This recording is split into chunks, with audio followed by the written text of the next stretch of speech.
Untuk mengatasi pandemi virus corona dan mencegah penyebaran serta dampak COVID-19 di seluruh kabupaten kota, pemerintah Aceh telah menganggarkan 2,3 triliun rupiah yang bersumber dari dana APBA tahun 2020. Setiap kabupaten kota mendapatkan anggaran sesuai dengan porsinya dalam mengatasi wabah COVID-19. Besarnya dana yang dikucurkan oleh pemerintah Aceh kembali mengingatkan kepada seluruh kepala daerah hingga kepala desa dan gecik gampung untuk selalu bijak dan transparan dalam mengelola dana COVID.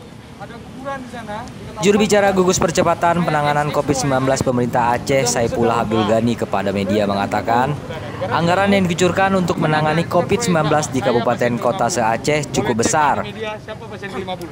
Dana tersebut bersumber dari refocusing anggaran dana APBA tahun 2020, sesuai dengan peraturan Menteri Keuangan yang telah mengeluarkan Permenkyu nomor 35 tahun 2020 untuk refocusing anggaran yang memungkinkan bagi seluruh pemerintahan provinsi hingga desa untuk memfokuskan anggarannya kepada 3 sektor, di antaranya sektor kesehatan, ekonomi, dan sosial safety net, serta seluruh sektor yang terlibat dalam penanganan COVID-19.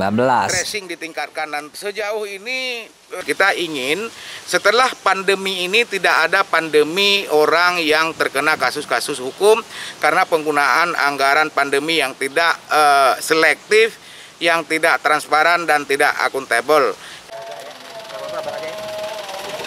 SAG juga mengatakan seusai pandemi virus corona, dana yang digunakan pemerintah kabupaten kota akan diaudit dan meminta kepada pemangku kebijakan di daerah mulai dari bupati, wali kota, hingga kecik desa untuk selalu berhati-hati menggunakan uang negara yang dikhususkan untuk penanganan COVID-19. Diharapkan setiap melakukan pembelanjaan dan penggunaan harus tetap akuntabilitas dan transparan. Dari Banda Aceh, Taufik Lana melaporkan.